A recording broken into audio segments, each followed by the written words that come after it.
Lunes 18 de septiembre de 2023.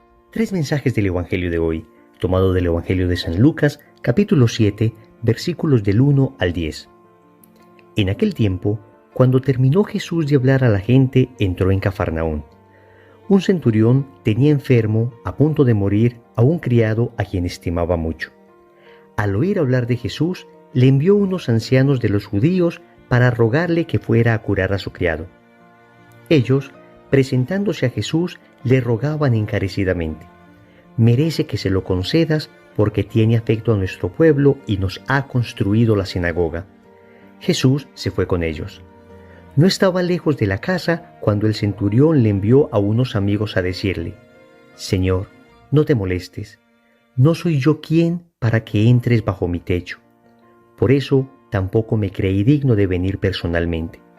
Dilo de palabra y mi criado quedará sano, porque yo también vivo bajo disciplina y tengo soldados a mis órdenes, y le digo a uno ve y va, al otro ven y viene, y a mi criado haz esto y lo hace». Al oír esto, Jesús se admiró de él y volviéndose a la gente que lo seguía dijo: «Os digo que ni en Israel he encontrado tanta fe». Y al volver a casa, los enviados encontraron al siervo sano. Palabra del Señor. Gloria a ti, Señor Jesús. Querida familia, el Evangelio de hoy nos presenta a un pagano como modelo. Óyeme bien, un pagano. Los judíos consideraban paganos a todos aquellos que no pertenecieran al pueblo de Israel. Y por eso es realmente impactante la conclusión de este Evangelio cuando Jesús dice: «Os digo que ni en Israel he encontrado tanta fe». Lo que está diciendo el Señor es que en el pueblo elegido, del que nació Él, el Mesías, el pueblo que Él se había preparado con profetas, el pueblo que Él se había escogido sobre todos los pueblos de la tierra, en este pueblo no había encontrado tanta fe como en el centurión. Nosotros pertenecemos al pueblo pagano, es decir, nosotros de nacimiento, de raza, no somos judíos, no somos israelitas, pero gracias a la predicación de los primeros cristianos, la fe en Jesucristo llegó a nosotros.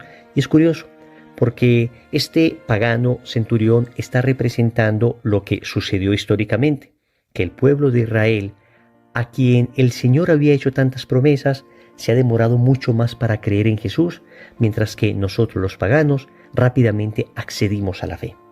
Vamos a meditar tres mensajes de este Evangelio. Primero, ten la caridad del centurión. Segundo, ten la humildad del centurión. Tercero, ten la fe del centurión. Vamos con el primer punto. Ten la caridad del centurión. Notemos lo que dice el Evangelio. Un centurión tenía enfermo, a punto de morir, a un criado a quien estimaba mucho. Oye bien, estimaba mucho a este criado. Un centurión era una persona importante. Un centurión era básicamente un oficial del ejército de la antigua Roma que tenía a su mando una centuria, es decir, un grupo de 100 soldados. Por consiguiente, era prestigioso el centurión. Y tenía un siervo, tenía un empleado. Y tanta era la caridad de este centurión por este siervo que manda a personas donde Jesús para suplicarle que Jesús sane a su siervo. Aquí vemos un ejemplo de tremenda caridad. Por eso Jesús no dudará en hacer el milagro, por la enorme caridad de esta persona. Amigos, la actitud del centurión contrasta muchas veces con nuestra actitud. A veces en nuestras oraciones, por ejemplo, nosotros somos bastante egoístas. Pedimos casi que exclusivamente por nosotros, por mis necesidades, por mis cosas. Poco pensamos en los demás y ahí manifestamos nuestra falta de caridad, nuestra falta de preocupación por los otros. El centurión, en cambio, no está pidiendo nada para él. El centurión está pidiendo algo para un subalterno, para una persona, entre comillas, inferior a él en cuanto a estatus social. Y está haciendo eso con una profunda humildad. Nosotros deberíamos aprender esto del centurión y pedirle al Señor nos conceda esa enorme caridad, porque el Señor ama a las personas que piden por los otros. El Señor ama a las personas que buscan ayudar a los otros. Y como cristianos lo entendemos, porque el Señor nos enseñó que Él habita en el otro. Existen muchas presencias del Señor. Por supuesto, la presencia eucarística es la más importante de todas. Él está allí con su cuerpo, sangre, alma y divinidad. Pero el Señor nos ha enseñado que Él también está presente de alguna manera en todo aquel que sufre. Y en el Evangelio de San Mateo, en el capítulo 25, versículo 31 y siguientes, el Señor nos dice que al final de los tiempos, en el juicio final, el Señor dirá a unos: venid benditos de mi Padre, y a otros: id malditos al fuego eterno. La razón de lo uno o de lo otro es precisamente si se hizo caridad o no con aquellos más pequeños, diciendo que si se lo hicieron a ellos, a Él mismo, es decir, a Jesús mismo lo hicieron. Él se está identificando con el que sufre. Cuando ayudamos al prójimo necesitado, Cristo dice: me ayudan a mí. Por eso nosotros hoy debemos estremecer nuestra alma, debemos sacudir nuestro corazón, debemos preguntarnos: ¿cuánta caridad he tenido con mi prójimo? ¿Cuánto me he esforzado por ayudar a las demás personas? ¿Cuánto he salido de mi propia comodidad para tender la mano al que lo necesita? No solo en el aspecto económico, pero también en ese aspecto. Pero pensemos en el aspecto moral, en el aspecto afectivo. Pensemos en cuánta necesidad tiene hoy la gente de ser escuchada, de ser amada, de ser básicamente acompañada. Y nosotros podemos hacer eso. Óyeme, no hay nadie tan pobre que no pueda dar algo, ni nadie tan rico que no necesite algo. Repito, no hay nadie tan pobre que no pueda dar algo, ni nadie tan rico que no necesite algo. A veces uno dice: ¿en qué podría ayudar? No tengo dinero, no tengo muchos conocimientos. Amigos, basta un gran corazón para poder ayudar a las personas. Quien ama encuentra creativamente las formas de ayudar. Segundo, ten la humildad del centurión. Noten este bello detalle del Evangelio. Nos dice que el centurión le envió a unos amigos a decirle: Señor, no te molestes, no soy yo quien para que entres bajo mi techo. Por eso tampoco me creí digno de venir personalmente. Amigos, qué tremenda humildad. Él ni siquiera se siente digno de presentarse ante Jesús. Nosotros, ¿cuántas veces vamos a hablar con Dios creyéndonos dignos de hacerlo? Exigiéndole al Señor lo que debe suceder. Casi que nosotros exigiéndole a Dios lo que Él debe hacer, lo que nos debe dar. No es la actitud humilde del centurión que le dice: no soy digno de que entres en mi casa. De hecho, la liturgia de la Iglesia ha adoptado esta frase que nosotros decimos antes de comulgar. Es el reconocimiento de nuestra indignidad la raíz de la verdadera humildad. Reconocer que yo, por mí, no merezco nada ante Dios, que Dios me lo ha dado todo de manera absolutamente gratuita, que yo siempre soy un mendigo necesitado de Dios. Óyeme bien, es cierto que soy hijo de Dios, es cierto que Él me ama como hijo, pero espiritualmente hablando es muy correcto sentirnos como mendigos ante Él, aunque Él nos vea como hijos. Nosotros sintámonos como mendigos ante Él, como el hijo pródigo. Cuando llegó este hijo pródigo sucio, manchado, herido por el pecado, este hijo pródigo no llegó a decir: es que yo soy tu hijo, dame lo que merezco. No, amigos, él llegó sintiéndose un siervo. Y Dios, el Padre, lo trató como a un hijo. Esa es la actitud que debemos tener nosotros. Hemos pecado. Ha sido vergonzoso nuestro pecado contra un Dios que ha sido tan bueno y tan maravilloso con nosotros. No vengamos nosotros ahora a creer que nos merecemos todo lo que Dios nos da. Al contrario, digámosle al Señor con profunda humildad: no soy digno de que me des nada. No soy digno de que me escuches siquiera. No soy digno, Señor, de que me regales tantas bendiciones. Pero una palabra tuya bastará para sanarme. Es decir, pero agradezco, Señor, todo lo que me has dado y agradezco todo lo que me darás, si es tu santa y divina voluntad. Y yo creo que especialmente en la oración debe haber una nota característica de humildad en cada cosa que decimos. Debe sentirse un verdadero aroma de humildad y no un tufo de orgullo, un tufo de soberbia, no un mal olor de prepotencia, de exigencia ante Dios. Amigos, cuántas oraciones se hacen con altanería ante Dios, exigiéndole al Señor. Yo mismo he escuchado plegarias con ese tono: te exijo, Jesús, que cumplas tus promesas. O personas diciéndole a otras: exígele a Dios que se cumpla su palabra. Ay, queridos amigos, no somos nadie para exigir a Dios nada. Es con humildad, es con la humildad del centurión que debemos acercarnos a Dios. Es con la humildad del centurión que debemos pedir perdón. Es con la humildad del centurión que debemos suplicar los milagros. Siempre diciéndole al Señor: te pido esto, pero que no se haga mi voluntad, sino la tuya. Te pido esto si me conviene. Nosotros a veces le decimos al Señor: estoy seguro que esto me conviene y me lo tienes que dar. cuando en realidad le debemos decir: Señor, esto es lo que yo quiero, pero no sé si es lo que necesito. Por eso te pido, dame esto que quiero solo si lo necesito. Pero si no lo necesito, no me lo des. Dame aquello que tú sepas que en realidad necesito. Tercero, ten la fe del centurión. Notemos que el centurión le manda a decir a Jesús, Señor. Esta sola palabra ya es un título de reconocimiento de la divinidad de Cristo. Señor es la traducción al español de la palabra Kyrios en griego.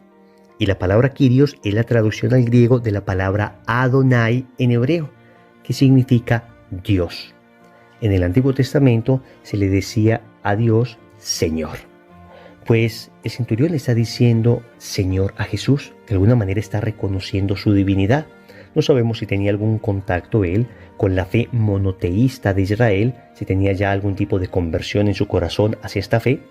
Pero en caso de que no, incluso es sorprendente que le llame Señor, porque los centuriones romanos solo llamaban Señor al César, porque en esta persona reconocían una especie de deidad.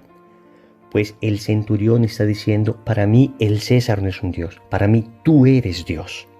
Y luego le manda a decir, dilo de palabra y mi criado quedará sano. Dilo de palabra, es decir, basta una palabra tuya para quedar sano. Al oír esto, Jesús se admiró de él y volviéndose a la gente que lo seguía dijo, os digo que ni en Israel he encontrado tanta fe. Y por supuesto el milagro se obró. Amigos, la fe. Hemos visto la caridad del centurión, hemos visto la humildad del centurión y ahora vemos la fe del centurión, una fe de la que debemos aprender. Vamos a ver, fe no es creer que sucederá aquello que yo pido.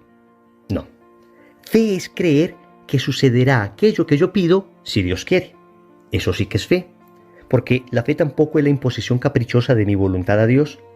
Al contrario, la fe es el sometimiento amoroso de mi petición a Dios.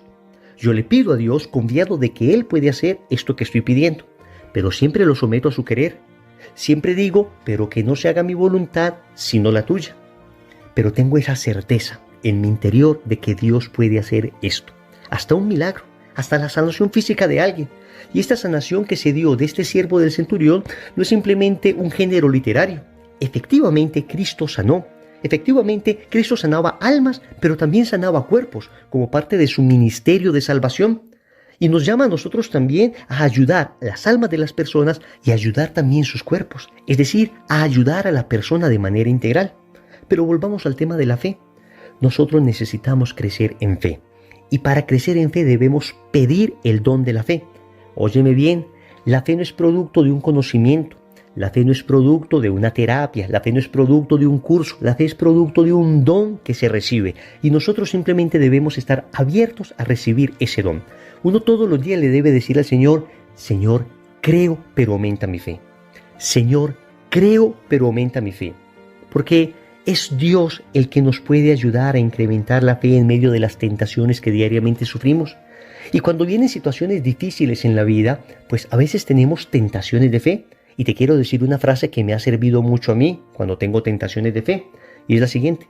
Solo tienen crisis de fe las personas que tienen fe.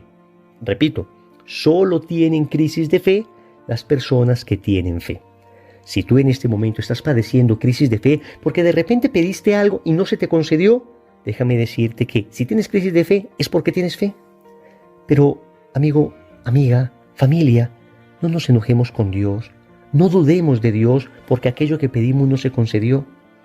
Puede que ni siquiera sea falta de fe, sino simplemente aquello no era voluntad de Dios. Y tú dirás, pero ¿cómo la sanación de esta persona no es voluntad de Dios? ¿Cómo conseguir este trabajo no es voluntad de Dios? ¿Cómo esto o aquello no es voluntad de Dios? Amigos, nosotros conocemos muy parcialmente la voluntad de Dios. Estoy seguro que cuando lleguemos al cielo y miremos los acontecimientos ya con una mirada sobrenatural, una mirada de perspectiva, una mirada que se orienta a la eternidad, entonces comprenderemos muchas cosas que aquí nos parecen oscuras, opacas, que aquí nos parecen difíciles de entender. Debemos tener una enorme humildad para decirle al Señor, hay cosas que no entiendo, hay cosas que no comprendo, porque te pido esto y a veces no se da. Pero, Señor, sé sobrenaturalmente que todo sucede para el bien de los que te aman y yo te amo. Y aunque no logre entender, sé que todo esto sucede para mi bien. Oremos. Amado Señor, hoy nos presenta la figura de un pagano que nos enseña la caridad. Señor, cuán egoísta he sido en mis oraciones y en mis peticiones. Siempre me pongo a mí de primero, siempre lo mío, siempre mis intereses. Ayúdame, Señor, a postergar lo mío en favor de lo de mis hermanos. Ayúdame a entregarme generosamente por los otros. Ayúdame a comprometerme con aquel que sufre, al punto de tenerle siempre presente en mis oraciones y en mis acciones de caridad. Pero para ello, Señor, necesito una profunda humildad que también hoy aprendo del centurión. La humildad para saber que yo no debo ser el centro de mi propia existencia, para saber que yo no soy el Dios de mi propia vida, para saber que soy una criatura, para saber que soy frágil, para saber que no debo llegar a exigirte cosas, sino a suplicártelas con profunda humildad, para saber que estoy en muchas ocasiones en mejores condiciones que mi hermano que sufre, pero cuando tengo soberbia, cuando soy cegado por el orgullo, solo veo mis necesidades. Sáname, Señor, de ese orgullo, de esa vanidad, de esa soberbia. Finalmente te suplico, Señor, me concedas el don de la fe. Hoy lo digo 1 y 1000 veces. Señor, creo, pero aumenta mi fe. Señor, creo, pero aumenta mi fe. Señor, dame lo que me pides y pídeme lo que quieras. Amén. Recordemos entonces. Primero, ten la caridad del centurión. Segundo, ten la humildad del centurión. Tercero, ten la fe del centurión. En el rosario de hoy vamos a pedir las virtudes de la caridad, la humildad y la fe. También les agradezco me encomienden en sus oraciones por ese nuevo cumpleaños de vida que el Señor me permite vivir hoy en compañía de mi familia. En el nombre del Padre, y del Hijo, y del Espíritu Santo. Amén.